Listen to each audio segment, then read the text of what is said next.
Fala pessoal, tudo bom? Pessoal, como prometido, esse aqui é um primeiro vídeo de uma série de vídeos sobre irrigação localizada.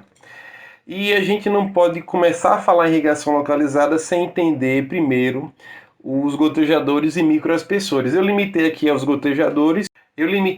gotejadores para poder simplificar o estudo, mas eu vou falar sobre os microaspersores mais à frente, né? Aqui na foto a gente vê um gotejador em funcionamento, tá certo? Quero que você já olhe quando você tiver a oportunidade.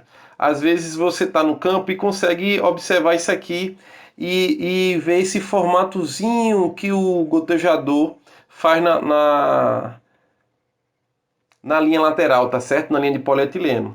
E aqui nada mais é do que o bulbo formado pelo gotejador, que é uma coisa que a gente vai estudar também nas próximas aulas. O que a gente precisa entender do gotejador? Primeiramente, a gente precisa saber qual é a relação dele da vazão com a pressão, que a gente vai estudar isso aqui hoje, nessa aula de agora. Vou colocar aqui até a aula 1.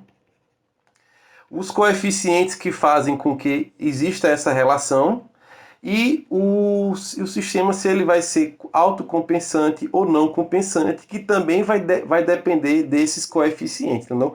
Essa aula de hoje é para você entender um pouquinho como é que funciona o gotejador. A parte de bulbo molhado vamos deixar para as próximas aulas, que é ela aqui que vai definir para a gente, por exemplo, qual é a vazão de projeto. Essa é a metodologia que eu utilizo, tá bom, pessoal? Vazão de projeto, tá bom?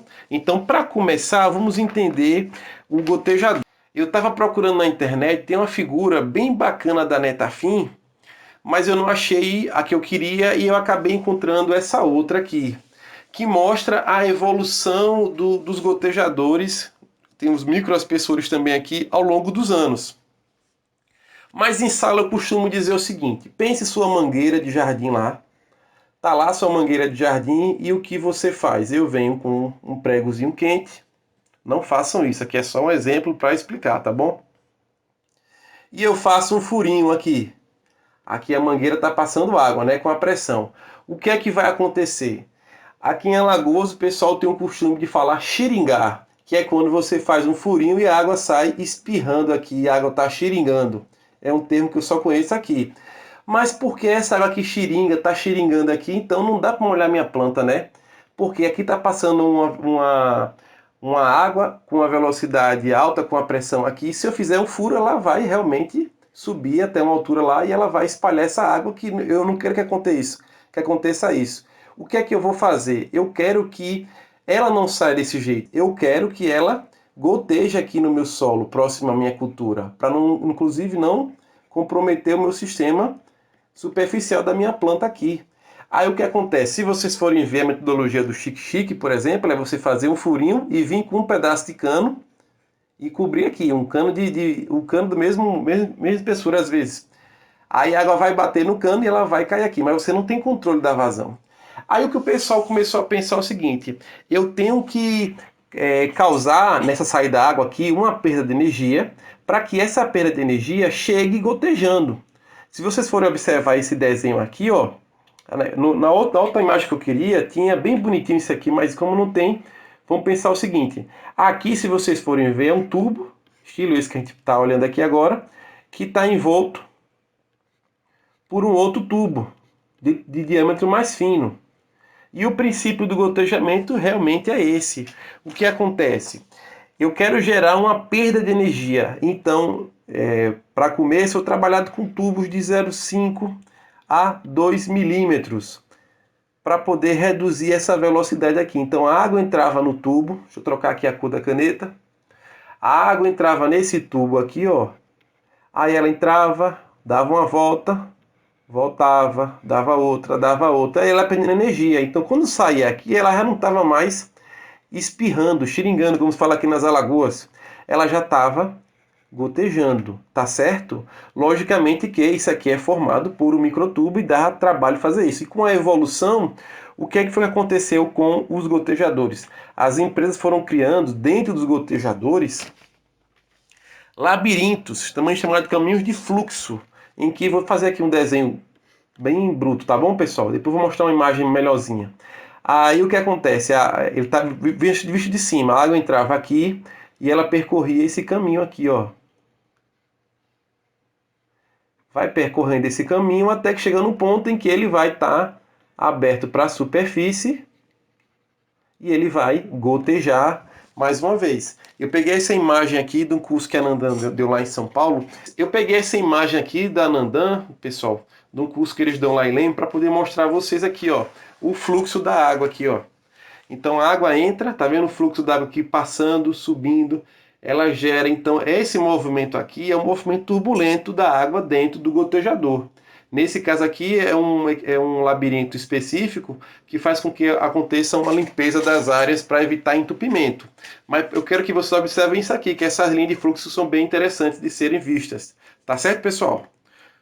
Continuando aqui, então a gente já entendeu mais ou menos o princípio de funcionamento do gotejador, como é que a água vai entrar no gotejador e como é que ela vai sair, porque ela goteja, tá certo?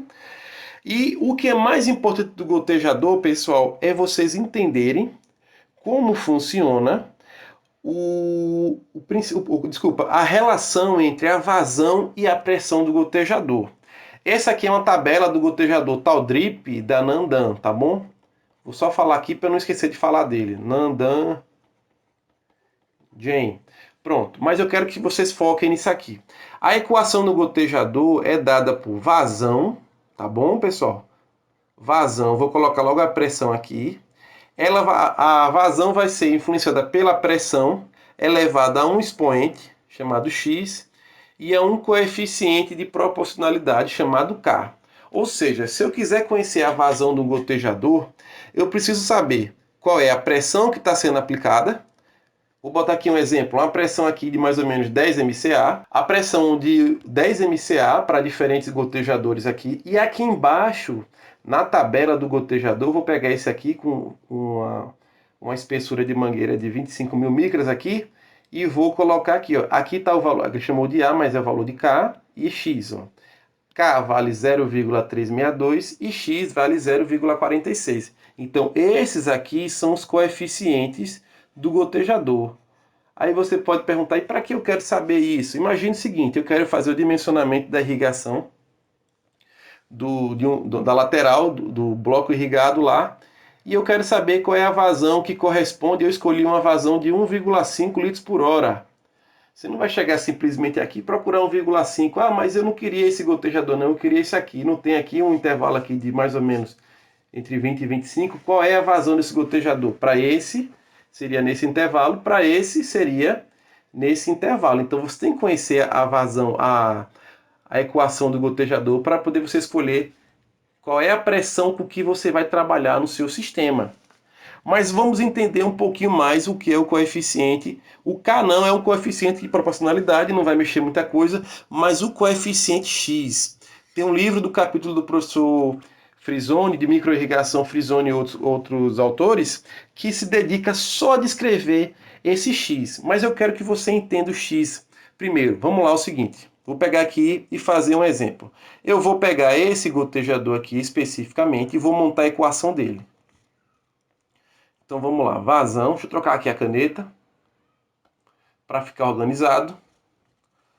Vazão do gotejador vai ser igual a 0,362, que é o valor de K, 0,362 vezes a pressão elevado a 0,46. Vou jogar na calculadora aqui para mim. Não, vou pegar aqui, pronto, jogar na calculadora, vai dar esse valor aqui, ó. 1,05 litros por hora. Deu para entender como é que funciona isso aqui, não deu? Agora, qual é outro fator?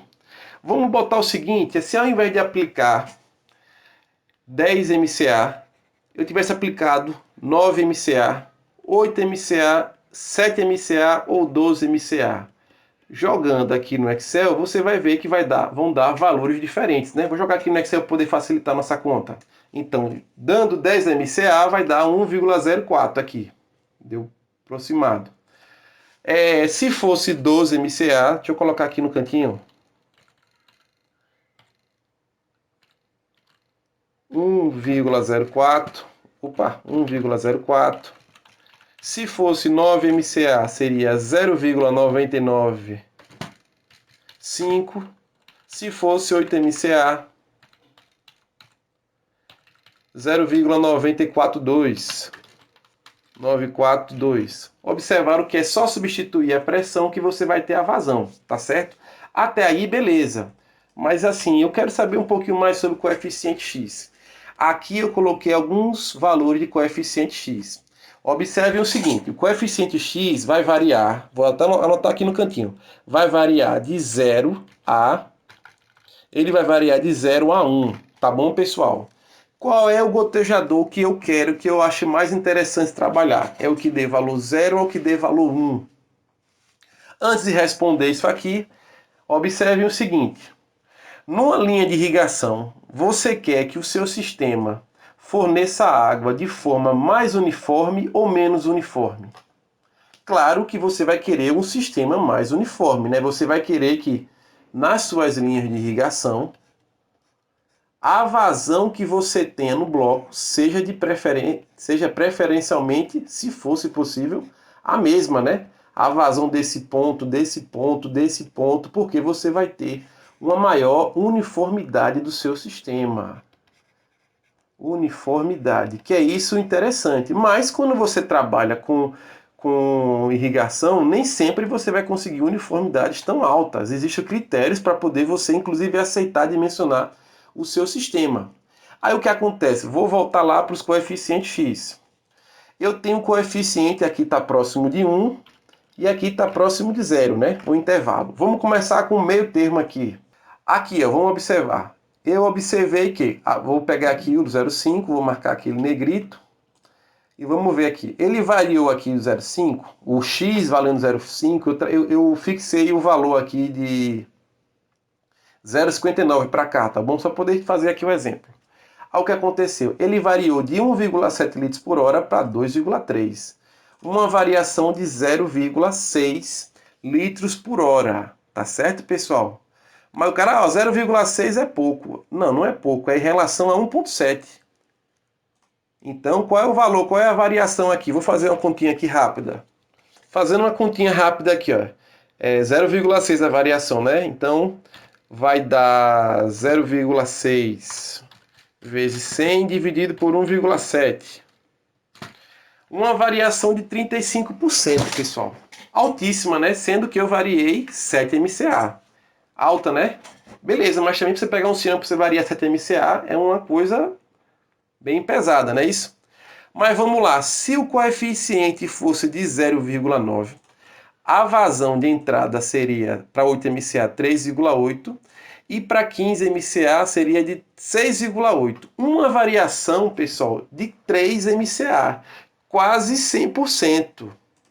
Tá certo? Quase 100% é um valor alto. 3 vezes 100 dividido por 3,8. 79%, pessoal. Isso aqui não vai existir nunca, variância 7 MCA. Agora, pessoal, vamos observar se o X valesse 0,1. Eu saí de 0,7, não vou nem calcular aqui, tá bom, pessoal? 0,7 para 0,1. Eu não vou nem calcular, pessoal, tá bom?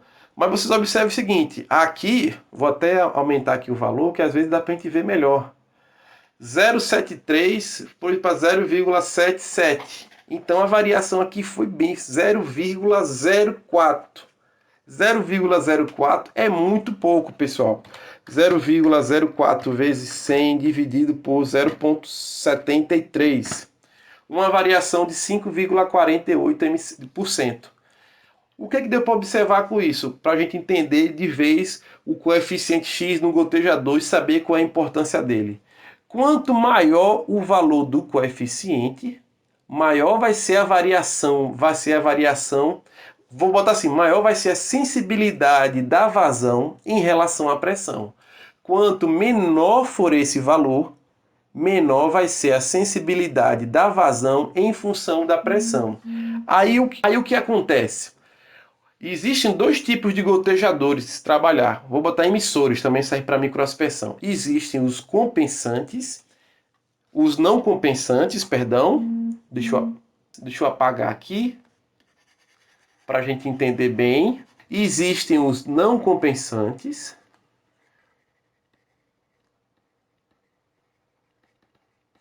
E os autocompensantes, pessoal. Autocompensante. Esse daqui são gotejadores que foram desenvolvidos para quê? Que ele varie o mínimo da vazão em função da pressão. Quando é que eu vou utilizar esses gotejadores? Você pega uma área de topografia super irregular. Então, além de você ter uma limitação de variação de pressão na linha, no bloco, você vai ter que considerar o desnível da área. Então, às vezes, só o desnível da área já vai pegar toda a variação de pressão que você podia queimar no seu projeto. Então, nesse caso aqui, eu chamo o gotejador autocompensante, porque esses gotejadores aqui vão ter valores de X próximos de zero. Então, quanto mais próximo de zero, menor vai ser a sensibilidade dele à pressão. Então, ele já vai trabalhar com uma vazão quase uniforme em toda a sua área. A vazão vai ser 100% uniforme? Não, mas não vai ser, vou explicar depois por outro motivo, tá certo? E os não compensantes são que não vão trabalhar com valor próximo de X. Mas o que diferencia fisicamente um compensante do não compensante, um autocompensante do não compensante? O autocompensante possui uma membrana, depende do tipo do fabricante, uma membrana que faz com que ele faça essa compensação. Antes de eu explicar essa membrana aqui para vocês, de eu mostrar essa membraninha para vocês aqui numa figura, é importante o seguinte, qual é o valor de X ideal? Porque você vai se perguntar, você já entendeu o que é o X agora, e você vai se perguntar, professor, qual é o X ideal para o meu projeto? Se for autocompensante, o X vai estar próximo de zero, então não tem o que discutir. Se ele for não compensante, valores de preferência sempre abaixo de 5. Tá bom? Por exemplo, aqui, ó, 0,46. Tá bom. 5, desculpa não. 0,5. 5 vai ser um valor monstruoso. 0,46. Então pode trabalhar. Tem alguns com 0,3, 0,40, 0,4, alguma coisa. São valores que são aceitáveis. No material do Freezone ele dá uma explicação bem melhor, bem mais detalhada, mas eu acho que aqui é o suficiente para poder vocês entenderem a equação do gotejador, tá certo? Só para complementar o que eu falei, aqui está uma figura do material da Rivolis, eu peguei do Facebook deles, tá bom? E aqui mostra um gotejador com a membrana de compensação. Aqui tá vendo aqueles caminhozinhos que eu falei para você. Aqui a água vai entrar por aqui, vai percorrer todo esse processo aqui, vai ficar presa aqui, ó. Vou olhar aqui pro lado de cá. Então a água vai entrar por aqui, fica mais fácil de explicar. Aí ela vai entrar. Depois que ela entra, aqui são locais de absorção da água, de infiltração da água no gotejador. Ela vai passar pelos labirintos que eu mostrei a vocês e vai chegar aqui para sair. Observe que aqui está seco ainda e a membrana está paradinha. O que acontece? Quando a pressão é muito alta, essa membrana vai se deformar e ela vai bloquear a passagem da água. Então é assim que ele vai funcionar, tá certo? Cuidados de utilização do gotejador autocompensante. Você pode pensar, pô, vou usar ele para tudo. Use, se você puder usar, fica à vontade. Detalhe seguinte, ele geralmente tem um custo maior que os gotejadores não compensantes. E mais importante do que tudo, eu até coloquei uma mensagem no Instagram ontem do Laboratório de Recursos Hídricos e perguntava, para irrigação familiar, pessoal, eu vou trabalhar com qual tipo de gotejador? O autocompensante ou não compensante? Você vai dizer o autocompensante que não vai variar. Cuidado, porque é o seguinte, alguns gotejadores autocompensantes, não posso afirmar que são todos porque eu não estudei todos, eu já li sobre alguns, eles têm uma pressão mínima para ele começar a trabalhar. Já os gotejadores não compensantes, eu tenho um trabalho que a gente aplica 0,5 MCA, ou seja, meio metro e ele já dá vazão.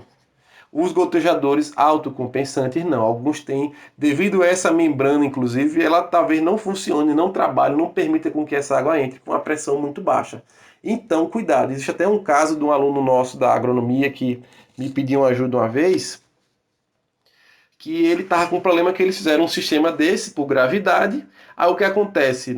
A região mais próxima à bomba era um declive. A região mais próxima à bomba não, a mais próxima à caixa d'água não tinha vazão. Só tinha vazão nas regiões mais baixas. E o que aconteceu justamente foi isso. O desnível da caixa d'água em relação aos gotejadores era pequeno, ou seja, a pressão era baixa para o funcionamento e o gotejador não funcionava. Então, pessoal, com isso, eu já estou achando que o vídeo está até longo, eu espero que não tenha ficado chato para vocês. Eu finalizo a primeira parte do que eu queria mostrar para vocês e vou produzir a parte 2, tá bom? Um forte abraço e até mais.